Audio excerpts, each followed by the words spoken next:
Vivimos en un mundo en constante cambio que usted merece entender, porque es imposible interpretar la realidad que vivimos sin conocer cada uno de sus colores.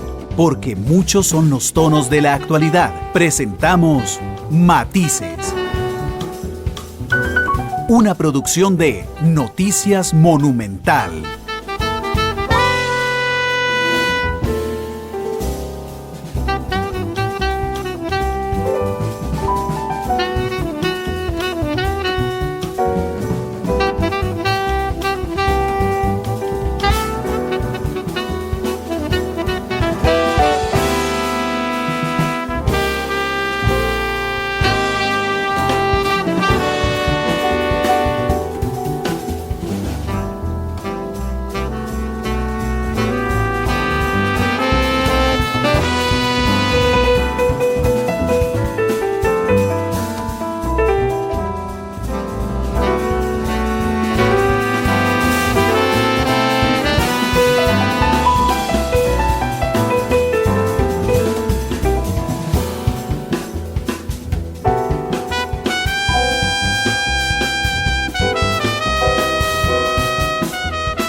La radio de Costa Rica, ¿qué tal? Muy buenas tardes, bienvenidos a Matices. Yo soy Randall Rivera y les agradezco muchísimo que nos acompañen hoy en el programa. Será el único de la semana que tenemos en horario especial. Hoy son las semifinales de la Copa Oro. Lamentablemente Costa Rica no está, como era muy previsible. Y bueno, así es que hoy empezamos de 1:30 a 2:30 de la tarde. Gracias igual por estar en sintonía. Gracias por vernos en el Facebook Live de Noticia Monumental y en Canal 2 esta noche, y por descargar los episodios de Matices a través de las diferentes aplicaciones de podcast como Google Podcast, Apple Podcast y Spotify. Muchas gracias por acompañarnos. Hoy es un programa de los que tomo algunos reportajes internacionales y se los muestro de temas que a mí me parecieron relevantes. Hay uno en Estados Unidos particular que tomó la Corte Suprema de Justicia de ese país respecto a una cosa que se llaman acciones afirmativas. Tiene que ver con lo que hacen las universidades en los Estados Unidos o lo que hacían para garantizar cupos en su país. Hay un foro que hizo La Voz de América al respecto y se los muestro a continuación. Los estadounidenses continúan reaccionando a la decisión de la Corte Suprema de Justicia, que la semana pasada determinó que la acción afirmativa es ilegal en las universidades del país. Se conoce como acción afirmativa a las medidas utilizadas por las universidades para favorecer el ingreso de las minorías a sus instituciones y mitigar así la desigualdad racial en el acceso a la educación superior. Desde hace 50 años, la acción afirmativa ha beneficiado a estudiantes negros y latinos, que son los grupos más desfavorecidos al gestionar el ingreso a las universidades, de acuerdo al Pew Research Center. Y bien, ¿cómo impacta esta decisión a las minorías, principalmente a los latinos? ¿Qué dilema enfrentan las universidades ahora en sus políticas de diversidad, inclusión y admisión? Bueno, para analizar estos temas me acompaña Tonija Hope, subdirectora del Centro Ralph Bunche para Asuntos Internacionales de Howard University y candidata para el doctorado en Educación Superior, y la doctora María Herrera Mellado, abogada, analista republicana, conservadora. Bienvenidas ambas. Voy a empezar contigo, Tonija. ¿Qué cambia la decisión de la Corte? ¿Cómo afecta a las minorías, en tu opinión? Bueno, muchas gracias por la invitación de estar con ustedes.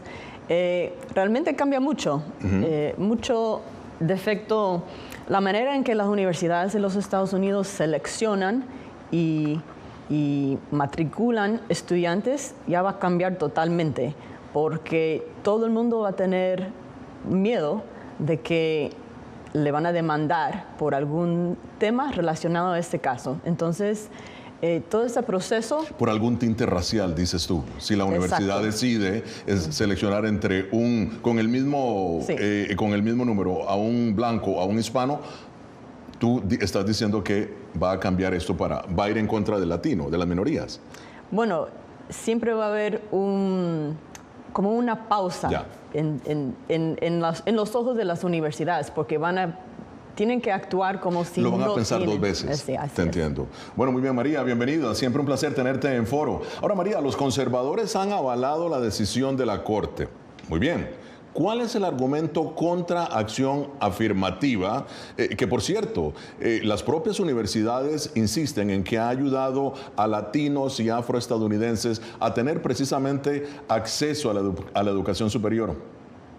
Bueno, el argumento es claro. El argumento es que viola la Constitución de los Estados Unidos, en la que no se puede discriminar de ninguna forma, negativa ni positivamente, por razón de raza.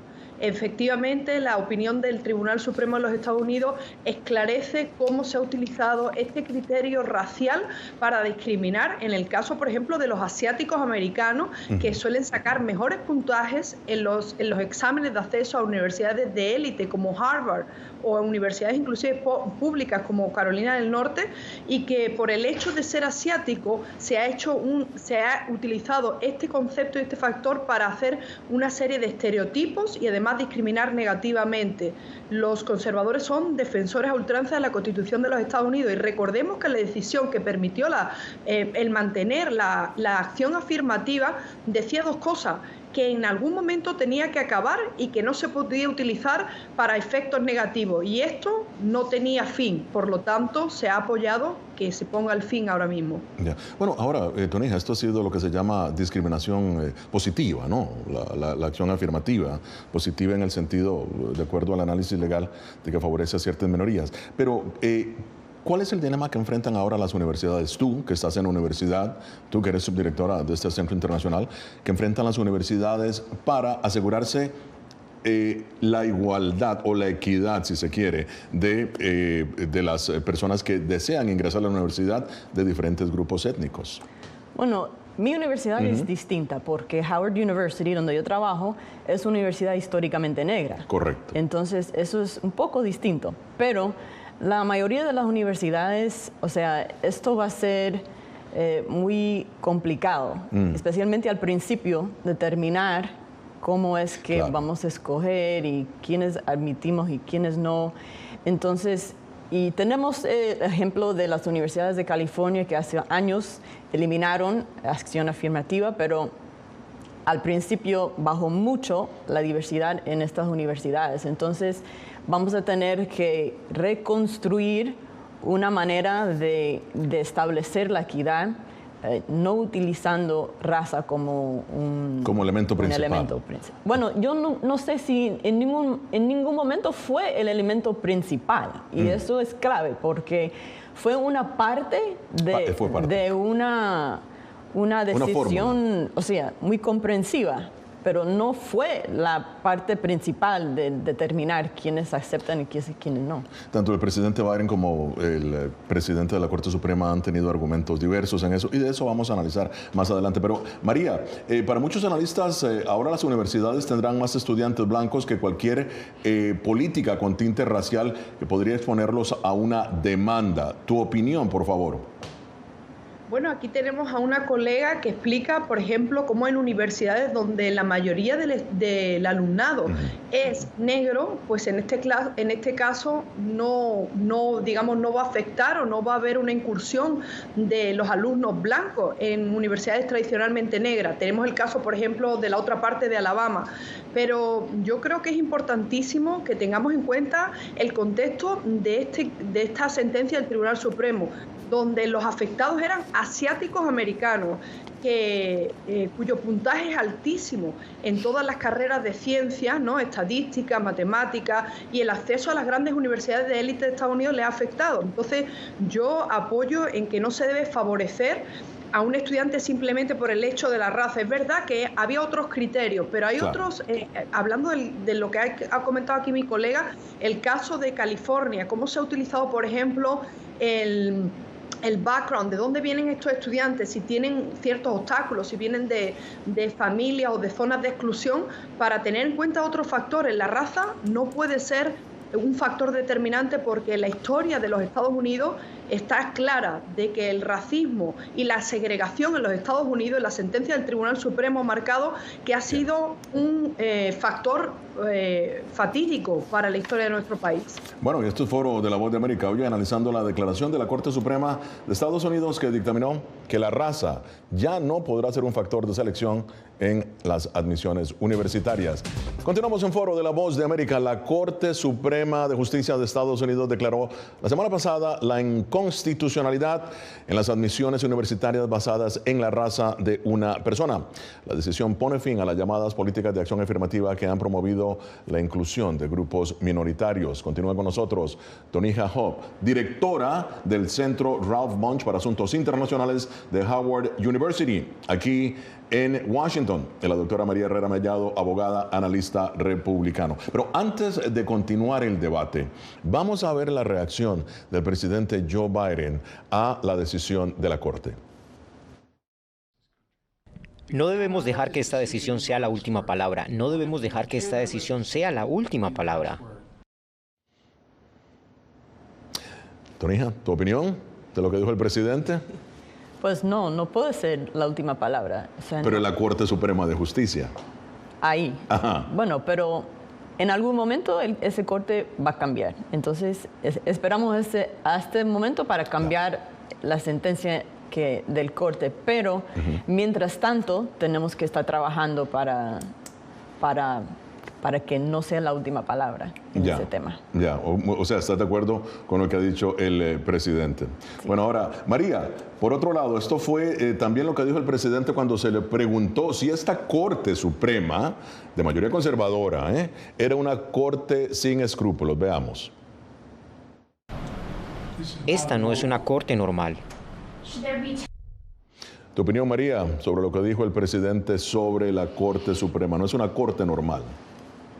No, bueno, este es un presidente que no es normal ni se comporta de forma normal. Eso sí es cierto, pero el Tribunal Supremo tiene la última palabra, y lo que ha intentado el Partido Demócrata y el presidente Biden es politizar una vez más la justicia, como hicieron con la sentencia de Roe versus Wade, mentirle al público y decirle que la Corte Suprema le estaba quitando el derecho al aborto a millones de mujeres estadounidenses, y en este caso no han tenido la respuesta, porque recordemos, el Washington Post ayer un artículo que dice que quién está de acuerdo con que la raza no sea determinante en la admisión en las universidades estadounidenses, los negros americanos. La mayoría de negros americanos están de acuerdo porque no se sienten beneficiados ni a nivel individual y no creen que el color de su piel sea determinante. Lo que hacemos con la población negra en los Estados Unidos es simplemente politizarla, hundirla más cuando no estamos teniendo en cuenta sus méritos. Que hayan sido discriminados históricamente, por supuesto, al igual que las mujeres, podemos hablar del caso de los hispanos, pero eso es algo que ya se dijo hace 50 años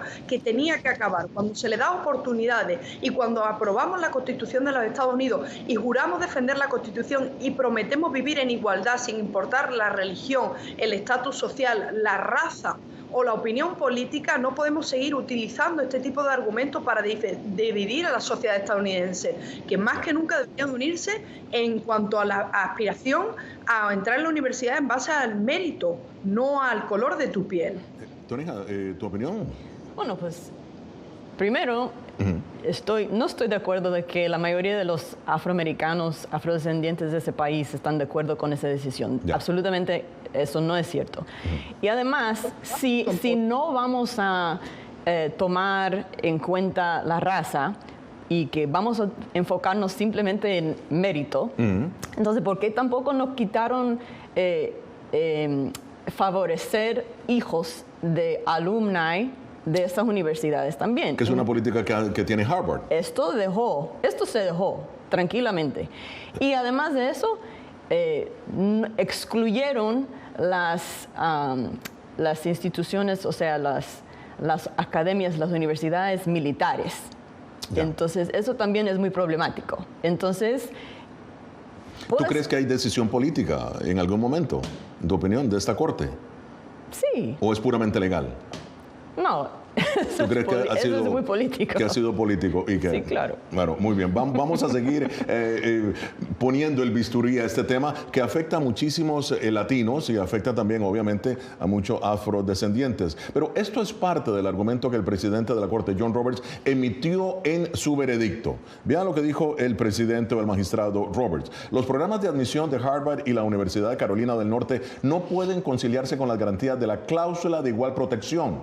Ambos programas carecen de objetivos suficientemente específicos y medibles que justifiquen el uso de la raza. Emplean inevitablemente la raza de forma negativa, implican estereotipos raciales y carecen de puntos finales significativos. Nunca hemos permitido que los programas de admisión funcionen de esa manera y no lo haremos hoy.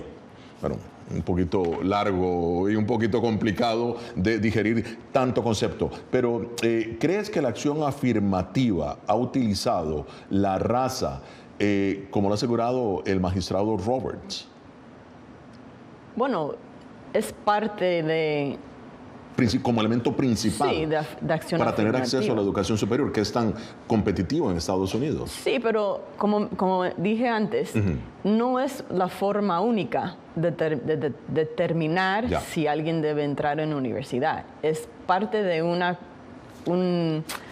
fórmula comprensiva que incluye muchos otros factores. Entonces, pero la historia de este país demanda que esta parte de nuestra historia como gente afrodescendiente tiene que ser parte de nuestra historia, porque la historia, el legado de este país en ese tema es horrible.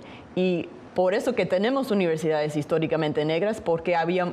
Como Howard, como la tuya. No había un momento en este país que no nos dejaron entrar en las universidades como Harvard, como North Carolina. Entonces, esto lo que ha hecho ese corte nos está poniendo atrás, muy atrás, en ese tema de llegar a la equidad racial.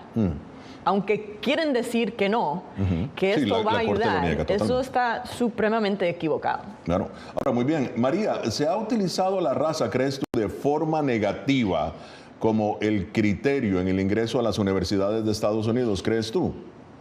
Claro. El ejemplo que yo ponía de que le ha afectado, por ejemplo, a los asiáticos americanos. Yo entiendo lo que dice mi colega, pero también ha habido una ley de exclusión de los asiáticos en este país, una ley migratoria. También podemos decir que se ha discriminado al hispanoamericano. La cosa es que hemos llegado a un consenso de que no se puede discriminar ni positiva ni negativamente en favor o en torno a un factor determinante, porque sí lo es, la raza como criterio de admisión a la universidad. Porque cuando el Tribunal Supremo emite su opinión, explica cómo se admite en Harvard y cómo se admite en Carolina del Norte, las diferentes fases, y ven como el factor racial es clave a la hora, y eso no debería de determinar el acceso. Y con respecto a lo que dijo mi colega de por qué no se utiliza, por ejemplo, en la policía o digamos en el ejército de Estados Unidos, también se ha explicado, porque lo que se está en juego es la seguridad nacional y no se quiere hacer el estereotipo, la discriminación en lo que es el racial profiling, pero en el ámbito universitario lo que se supone es que deberían de acceder los mejores, y en la Universidad de California, si bien se ha demostrado, y estoy de acuerdo, de que disminuyó el acceso de negros, por ejemplo, hispanos a las universidades, también se han elaborado otras alternativas, como si una persona viene de una zona pobre, una familia con menos recursos, como dentro de los obstáculos que los inmigrantes las minorías han superado para tenerlo en cuenta. Yo creo que esto equipara la balanza, y hablo ya como mujer. Es el tema, por ejemplo, si lo comparamos con el feminismo. Sí, la mujer fue discriminada, pero ¿hasta qué punto queremos nosotros ser favorecidas simplemente por lo que tenemos como órganos genitales o vitales, o como tú quieras llamarlo? Yo creo que llega un punto en que nosotros queremos que se nos trate en igualdad de condiciones, siendo diferente, pero queremos acceder en igualdad de condiciones, o por lo menos a igualdad de posibilidades. ¿Ella? Bueno, pues primero, a las mujeres, nosotros ya pasamos a los hombres en las universidades desde hace rato, y eso fue parte de la acción afirmativa. Eso fue un logro de la acción afirmativa. Ya en Howard University tenemos un 76% de nuestros estudiantes son mujeres. Wow, 76%. 76% son mujeres. Entonces, eso es una cosa, pero la raza es otra cosa total. Es una historia en este país Y no solo en este país, porque vemos ejemplos de acción afirmativa en Brasil y otros países. En Brasil ha tenido mucho éxito. Entonces, aquí en este país no ha tenido suficientemente tiempo como para funcionar. Y lo que va a pasar es que ahora nos vamos a atrasar en ese término. Bueno, muy bien. Continuamos en Foro de la Voz de América. Veamos ahora lo que dijo el presidente Biden luego de que el presidente de la Corte asegurara de que no debe ser la raza el punto principal para seleccionar o determinar acciones en las personas. Eso fue lo que dijo el presidente Biden. La verdad es que, y todos lo sabemos, la discriminación aún existe en Estados Unidos. La discriminación aún existe en Estados Unidos. La discriminación aún existe en Estados Unidos. La decisión de la Corte no cambió eso. Bueno, María, de manera inequívoca el presidente Biden asegurando que hay discriminación en Estados Unidos y el magistrado Roberts diciendo de que no debe ser la raza el principal objetivo para establecer el ingreso a las universidades. Rápidamente, tu opinión. Bueno, la respuesta es clara. La discriminación existe de quién hacia quién, porque también podemos decir que existe discriminación de negros a hispanos, de hispanos a asiáticos, asiáticos a blancos. Claro que sí que puede existir discriminación, pero para eso tenemos leyes que van contra la discriminación y para eso tenemos acciones concretas para acabar con la discriminación y tenemos establecido leyes penales que acaban con las personas que discriminen, ataquen y delincan contra otras personas.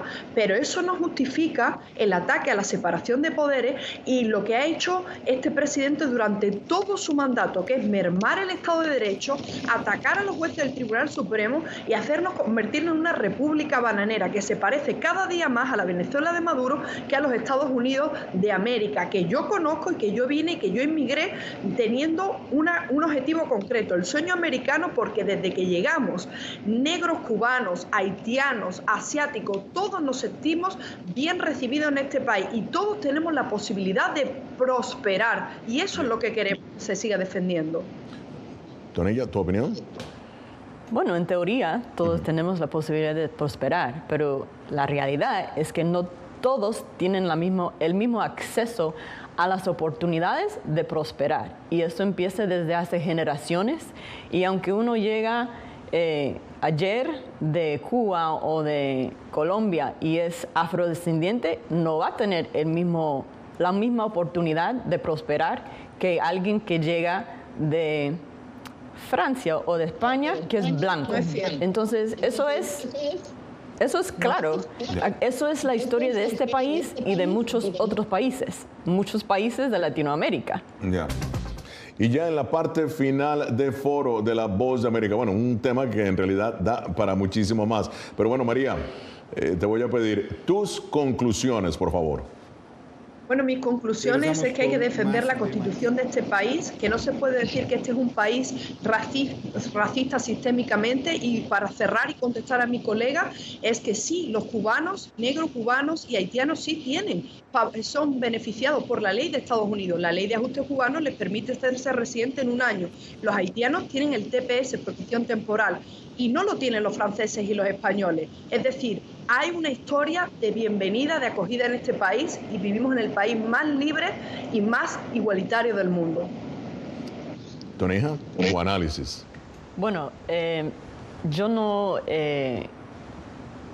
iba a decir eso de los haitianos y los cubanos que no los acogemos aquí, claro que sí, pero digo, cuando lleguen, siendo afrodescendientes, tienen los mismos problemas que nosotros que somos de este país tenemos por el color de nuestra piel, porque el sistema de racismo en este país no discrimina dependiendo de qué país uno viene. Si vienen de Cuba y si vienen de Colombia o si vienen de Francia y España y son afrodescendientes llegando a este país, igual que en sus propios países, hay un problema porque hay una gran historia de discriminación racial. Pero en términos de esta decisión de corte, yo creo que es una buena oportunidad para este país reconstruir ese sistema de acción afirmativa sin llamarlo así, porque eso es la ley ahora, entonces tenemos que buscar maneras de fortalecer la diversidad de este país utilizando otras herramientas en la caja. Y eso es lo que tenemos que hacer. Y yo sugiero a cualquier persona viendo eso que leen el disentimiento de la justicia de Ketanji Brown Jackson, porque eso es impresionante y necesario, importante para todo el mundo leer. Gracias por estar con nosotros. Vamos a la única pausa comercial que tendremos hoy en Matices. Regresamos con más.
Regresamos con más de Matices. Los cigarrillos electrónicos que se venden en los Estados Unidos y en el resto del continente están siendo noticia. ¿Por qué? Le contamos.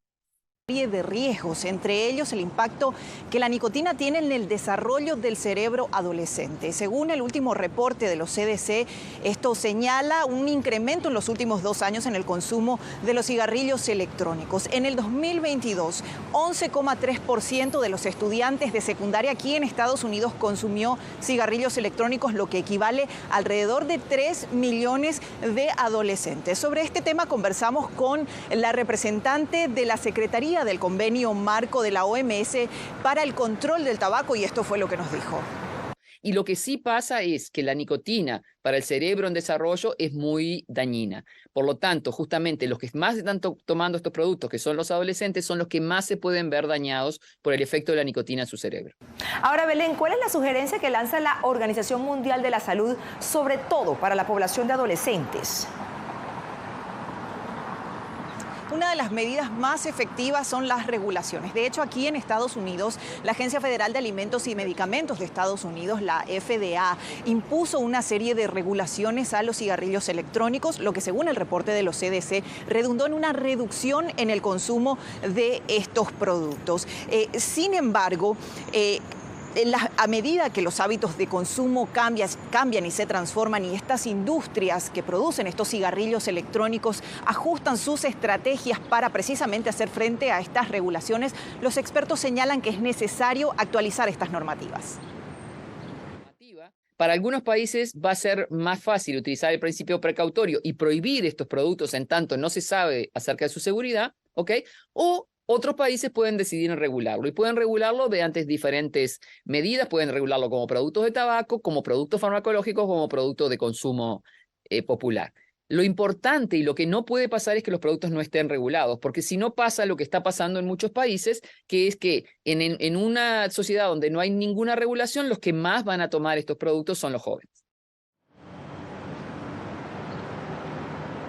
Y uno de los principales señalamientos que precisamente hacen los organismos de salud, como la Organización Mundial de la Salud, la Organización Panamericana de la Salud, contra la industria de los cigarrillos electrónicos, es que estos apelan a un público más joven, con la producción de cigarrillos electrónicos y de productos que sean atractivos para esta población, como por ejemplo desde la producción de sabores que son atractivos o poco convencionales, como mentol o sabores frutales, también como la utilización de las redes sociales e incluso influencers para promocionar la utilización de estos productos. Natalia.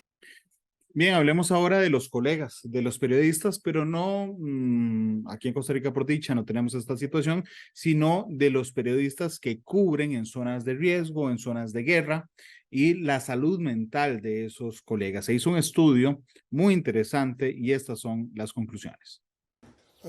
¿Qué impacto tienen los periodistas al cubrir hambrunas, guerras, desastres e insurrecciones?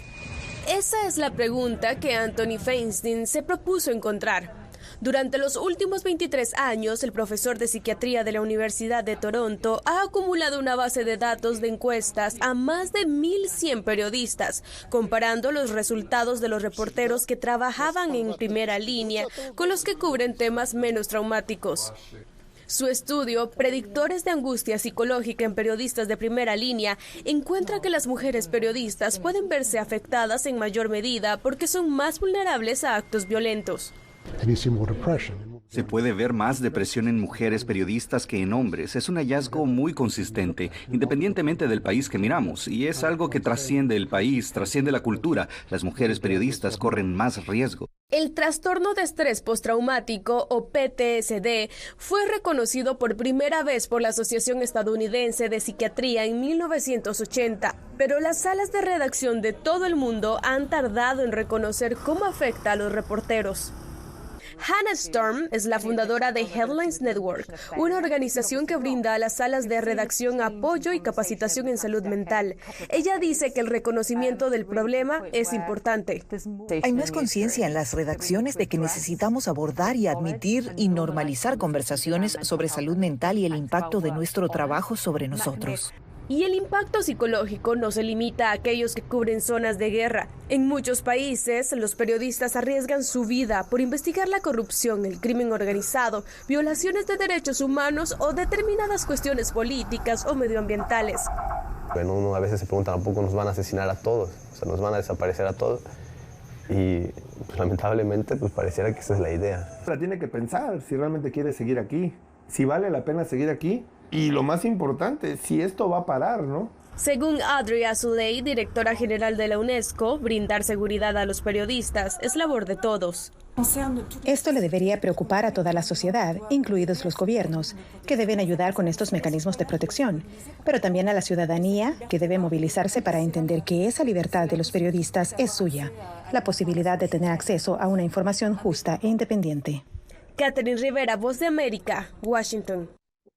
Bien, ¿qué pasa con los menores que migran hacia otro país, particularmente Estados Unidos, pero no solo Estados Unidos? Lo cierto es que cada vez más niños solos sin acompañante migran de su país. De hecho, no es una nueva noticia. En la salida, por ejemplo, la historia de los Peter Panes, la salida de los niños cubanos de Cuba solos, fue una historia realmente muy compleja. Y ahora, cada vez más, vemos ahora sí a niños viajando solos a través de las fronteras de las Américas y también, por supuesto, de la frontera hacia Estados Unidos. ¿Cuáles son los riesgos de esto? Que pasa en la gran mayoría de ocasiones inadvertido por las autoridades de esta parte de la región, por lo menos en cuanto tiene que ver a la generación de política pública en este ámbito, a diferencia de la realidad que fue alertada por UNICEF a finales de mayo pasado, cuando se mencionó que al menos 25,000 menores de edad migraron cruzando la selva del Darién. Ni siquiera existen registros oficiales. Esto es importante. Lo más cercano que existe en la actualidad es el registro hecho por la cooperación internacional. Pero aquí, más allá de esas consideraciones, lo más preocupante, que muchos adolescentes hoy en día viajan solos. Escenas como estas han dejado de ser noticia en las portadas de los medios periódicos y se han vuelto cotidianas. Sin embargo, siguen sucediendo y reflejan historias de desarraigo y separación, pero también de esperanza, según sea cada caso. Cientos, quizá miles de personas recorren a diario las principales carreteras de Sudamérica en busca de mejores días.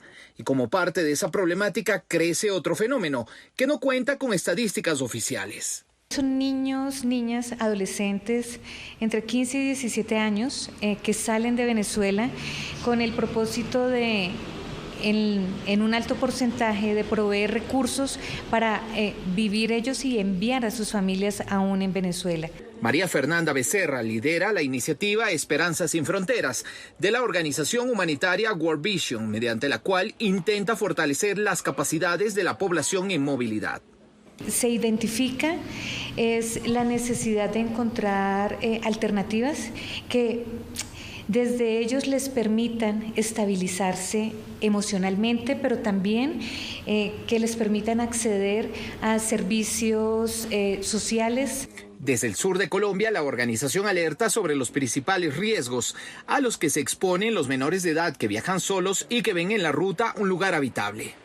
Este grupo etario, de por sí vulnerable a lo largo de la ruta entre Venezuela y otros países sudamericanos, también experimenta una doble vulneración al estar expuesto al reclutamiento forzado en organizaciones criminales, trata de personas y trabajo infantil, entre otros problemas. Además, experimenta dificultades por falta de documentación y nula posibilidad de acceder a educación, salud u otros servicios públicos. ¿Qué hacemos nosotros cuando nuestros niños... Señala la organización World Vision que estos jóvenes, catalogados como parte de la población del segmento más vulnerable, provienen en su mayoría de familias disfuncionales que se separaron en algún momento y en las que uno o ambos padres migraron. Frente a esa doble vulnerabilidad, por la separación y por emprender largos viajes solos, es que la institución interviene con redes de apoyo. Se vuelve un tránsito permanente porque encontraron en el tránsito una forma de habitar la calle. Entonces ya no tienen un destino claro. Una de tantas historias es la del joven venezolano Pedro Miguel Venta, quien abandonó solo su país, siendo aún menor de edad, a los 13 años con rumbo a Perú en busca de su hermana. Te quieren robar, te sacan machete para robarte que una sábana sucia, una camisa sucia, un pantalón sucio. Entonces eso, aparte de los peligros que tú corres en una mula, te puedes caer, te puedes reventar, te puedes hasta matar, pues. A Pedro Miguel, quien hoy tiene 20 años, lo encontramos en uno de los albergues en los que confluyen a diario cientos de historias, no solo de migrantes de las Américas, sino también de África y Asia. Unos en dirección al sur y otros hacia el norte del continente, atravesando el tapón del Darién. Hoy el día creo que más que 70% de los migrantes que están pasando aquí quieren ir al norte. Señalan organismos especializados que uno de los grandes retos para los gobiernos y la cooperación internacional es encontrar medidas que se adapten a las necesidades de la niñez migrante, que permitan principalmente su reinserción en los procesos educativos y el acceso a recursos básicos. Como se mencionó anteriormente, existen desafíos enormes para todos los actores involucrados, pero sobre todo para los países receptores, especialmente la creación de redes de apoyo para los más pequeños, pero además capacitar autoridades locales, entre otros temas, para trabajar con el propósito de alcanzar el restablecimiento de derechos de los niños migrantes. Natalie. Hay un reciente informe de la UNESCO que establece que al menos 10 millones de personas están en riesgo en la próxima década de seguridad alimentaria. Tiene que ver con el clima, tiene que ver con varias cosas que nosotros mismos podemos estar en vulnerabilidad. Dices, hay preocupación de parte de esos representantes de la UNESCO que presentaron estas cifras, este informe también del mundo científico y también de las organizaciones relacionadas con el medio ambiente. Hay cifras incluso del panel intergubernamental de cambio climático y del Banco Mundial que hablan de que para el año 2050 17 millones de personas serían desplazadas en la región precisamente por los efectos del cambio climático. Los gobiernos estarían haciendo sus contribuciones, pero aún falta inversión sobre lo que está pasando, sobre el panorama y sobre algunas iniciativas que veremos a continuación. Las inundaciones podrían afectar al menos a 3.4 millones de personas en áreas rurales y urbanas, según la UNESCO.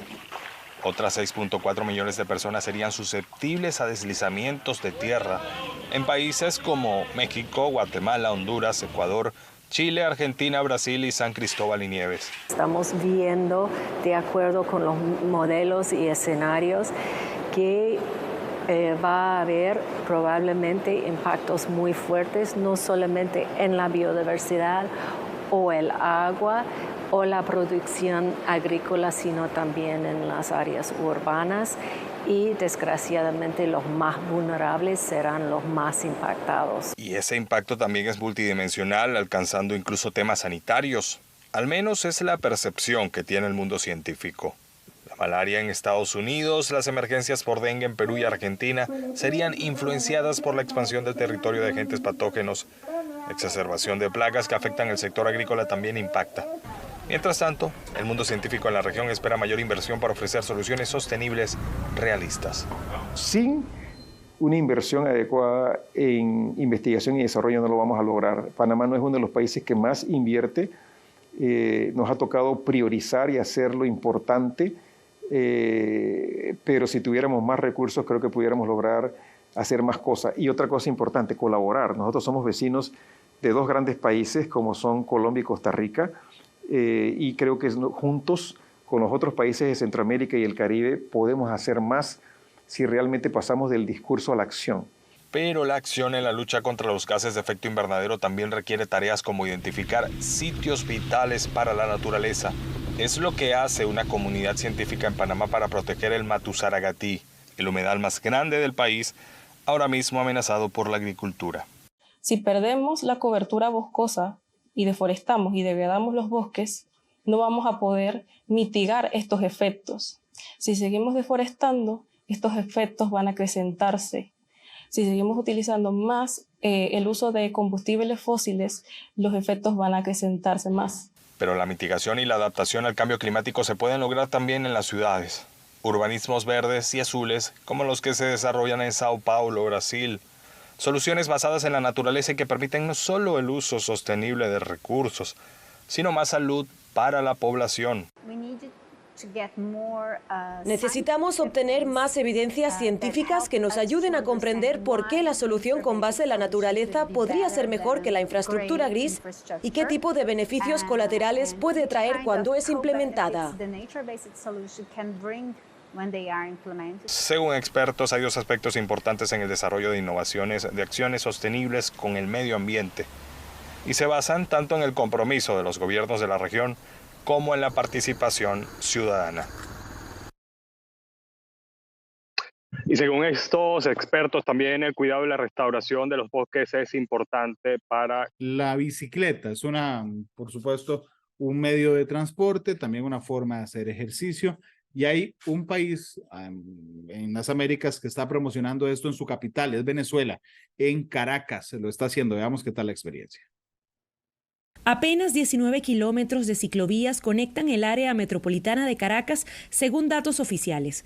Algo incipiente si se compara con los 681 kilómetros de rutas para ciclistas que existen en Sao Paulo, los 550 de Bogotá o los 380 kilómetros de Ciudad de México, por citar algunas ciudades de la región. ¡Vamos! Pero en Caracas hay quienes quieren abrirle un espacio a la bicicleta en medio del asfalto, donde siempre el auto ha sido protagonista. El proceso de concienciación hacia la bicicleta como medio de transporte es un proceso reciente. A raíz de la pandemia, en nuestra ciudad, principalmente en Caracas, en nuestro país, se ha visto un desarrollo muy importante de la bicicleta como medio no solamente de transporte, sino también de trabajo. Yermari Montilla lleva adelante una agencia de turismo que ofrece recorridos en bicicleta por sitios históricos de la capital venezolana. Para ella, algunas de las adversidades que enfrenta Venezuela se han convertido en oportunidades para estos vehículos de dos ruedas. Con los factores económicos y sociales que hemos vivido en nuestro país, nos han llevado a entender, si no hay gasolina, ¿qué hago? Bueno, tengo una bicicleta. Sin embargo, el entusiasmo cae cuando la ciclorruta se acaba y el ciclista urbano necesita moverse por otros espacios de Caracas. Allí comienzan los problemas. Caracas no es una ciudad amable para el ciclista, está en vías A. Y creo que parte mucho la responsabilidad de nosotros como ciclistas o la responsabilidad de que ello cambie está en nosotros los ciclistas. Nosotros podemos utilizar el canal derecho de una vía y vamos a la velocidad que nosotros podamos ir. Entonces tú ves al carro que se te pega atrás, tocándote corneta y decirle, mira, en la ley de transporte terrestre, de tránsito terrestre, yo estoy catalogado como un medio de transporte. O sea, mi bicicleta es como una moto, es como un carro. Todavía en Venezuela es una rareza ver a alguien llegar a su empleo en bicicleta. No en vano, algunos ciudadanos suman años moviéndose de un municipio a otro con la fuerza de sus piernas impulsando los pedales. Son precisamente estas personas las que promueven una ordenanza para generar y mantener las condiciones adecuadas que les permitan rodar con seguridad. No tenemos estacionamiento donde dejar las bicis. Las ciclovías ni están en el mejor estado, ni tienen la mejor ruta de un punto a otro como para satisfacer las necesidades, sino que no han sido creadas para el desplazamiento de la gente, sino que han sido creadas para paseos. El uso de la bici para otros objetivos que van más allá del deporte y la recreación es reciente para una Venezuela levantada gracias a su industria petrolera. Ese boom y esa generosidad que nos dio la posibilidad de contar con el petróleo hizo que todo lo que se construyera en Venezuela para la época de la década de los 60, 70, 50 estuviese destinado al vehículo automotor. Tener un vehículo automotor es de prestigio. O sea, uno cuando tiene éxito laboral se supone que va a tener un carro. Y la bicicleta es considerada como un vehículo de gente pobre o de gente que ha fracasado laboralmente. No es visto como un vehículo todavía, sino como un juguete. Y aunque cada día se ven más repartidores a domicilio rodando en sus bicicletas, en opinión de especialistas, faltan políticas públicas para que las ciclorrutas sean parte del sistema vial. El progreso ha sido muy lento, algunos o ningunos, porque incluso, por ejemplo, demarcas un ciclocanal y haces una pavimentación y después no vuelves a pintar. Ya habíamos hablado de colegas y habíamos hablado de Venezuela. ¿Qué tal si juntamos las dos cosas y hablamos un poco? Porque claramente Venezuela es un estado totalitario, Nicaragua lo es, Cuba lo es. ¿Qué tal ser periodista en Venezuela? Escuchemos y veamos la siguiente producción. Poder ser la voz de la denuncia de tantas personas que sienten, que vieron tan fuertemente vulnerados sus derechos. Sin duda, a mí me gusta ser periodista en Venezuela.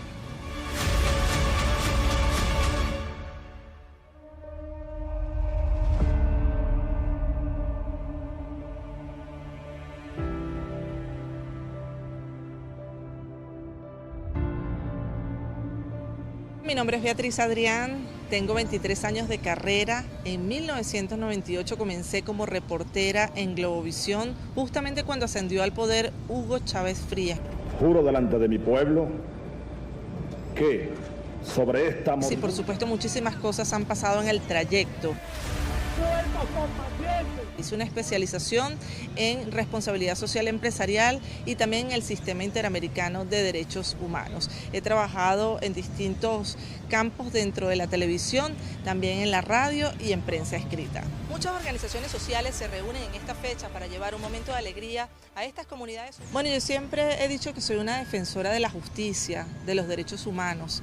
Eso ha sido mi pasión, de la verdad. Y bueno, ha sido muy difícil llevarlo adelante en el país. También soy una emprendedora social, es una de las áreas que más me apasiona, poder llevar a través del periodismo algún beneficio a la sociedad y dejar una huella. Que no tiene aire acondicionado, como muchas otras áreas. Estoy desarrollando un proyecto, el cual dirijo, que es la salud mental en los periodistas, y esto es financiado por una ONG holandesa. Conseguí presentar el proyecto y que lo aprobaran, y por tercer año consecutivo estamos brindando atención psicológica gratuita para periodistas en Venezuela, que sabemos que lo necesitamos, y sobre todo para combatir la ansiedad, los ataques de pánico, luego de una persecución, de una detención arbitraria y de las distintas agresiones a las cuales estamos sometidos los comunicadores sociales en el país. Las agresiones a través del canal del Estado, los señalamientos. Amiga Beatriz, de verdad, toma los consejos que te dije hace rato, contrólate. Lo que están buscando es que te pase algo, que no te vuelvas loca. O sea, si te pasa algo en la calle, tú sabes que te estás vendiendo el rabel. ¿Entiendes? Te va a pasar algo. Y estando en la calle, la persecución de los colectivos cuando uno iba a cubrir la Asamblea Nacional, y finalmente la detención en el año 2019 que duró unas horas, pero fue justamente en el sitio donde presuntamente se habría suicidado el concejal Albán. Estábamos cubriendo la situación con Juan Guaidó y nos acaba de llevar detenidos funcionarios del CEBI. Nos están quitando el teléfono en este instante a Osmaria Hernández de CNN y a mi persona. Estamos reportando en directo para ustedes. Se llevaron detenidos a Juan Guaidó, presidente de la Asamblea Nacional, en el Limón. Nos están rodeando en este momento con armas largas y nos piden que tranquemos esta llamada de inmediato. Estar en esos sótanos junto, gracias a Dios, estaba con Osmaria Hernández, mi amiga y compañera de CNN, y ese momento en el que me carga el funcionario y me lleva para ese sótano, y detrás de una escalera me agarran dos funcionarias del SEBIN, pues fue un momento de bastante terror, de bastante miedo. Yo lloré, nos calmábamos entre las dos y luego tener que irme del país durante 3 meses y separarme de mi familia para poder resguardarme, porque ya había amenazas en el canal del Estado de que yo había participado en un plan golpista y entonces, bueno, la verdad es que tuve que salir del país por esas circunstancias. Eso me generó mucho estrés, mucha ansiedad, depresión. Y bueno, es ahí donde me di cuenta de la importancia de proteger la salud mental luego de vivir episodios como estos para los comunicadores sociales. El lugar fue decretado zona de desastre. Se desplegaron más de 1.500. Los pacientes oncológicos. Poder ser la voz de la denuncia de tantas personas que sienten, que vieron tan fuertemente vulnerados sus derechos y que tú tengas la posibilidad de que el mundo se entere que a ellos les ocurrió eso y que debe hacerse justicia, pues yo creo que qué mejor trabajo que hacerlo en tu propio país. Creo que incluso te duele más porque tu fibra está aquí, que los migrantes que han salido, las historias, contar las situaciones de hambre que vive la población venezolana producto de esta hiperinflación y este desastre en la economía nacional. Pues sin duda a mí me gusta ser periodista en Venezuela. Aunado al problema de la gasolina, los venezolanos padecen una grave escasez de agua potable. Todos los días es un reinvento. Todos los días te reinventas como periodista y como venezolana para poder surtir o suplir las necesidades que no existen en el país, como electricidad, conectividad, agua, luz. Realmente el poder que tiene un periodista es grande. Contar esa historia puede significar la diferencia entre la vida y la muerte. Puede significar la diferencia entre estar preso o en libertad. Puede significar la diferencia entre que se le garanticen los derechos humanos a una persona o no. Gracias por habernos acompañado hoy en Matices. Mañana regresamos al horario habitual de 2 a 3 de la tarde. En 1 hora estará disponible este episodio de Matices en podcast. Vámonos con Morat. Es una complacencia hoy que me pidió alguien, Cuando nadie ve, de Morat. Es la canción que despide Matices hoy. Es un grupo colombiano que la verdad canta bastante bien. Feliz tarde. Hasta luego. Todas las perspectivas, cada punto de vista. Exploramos la realidad y cada uno de sus tonos. Esto fue Matices por Radio Monumental.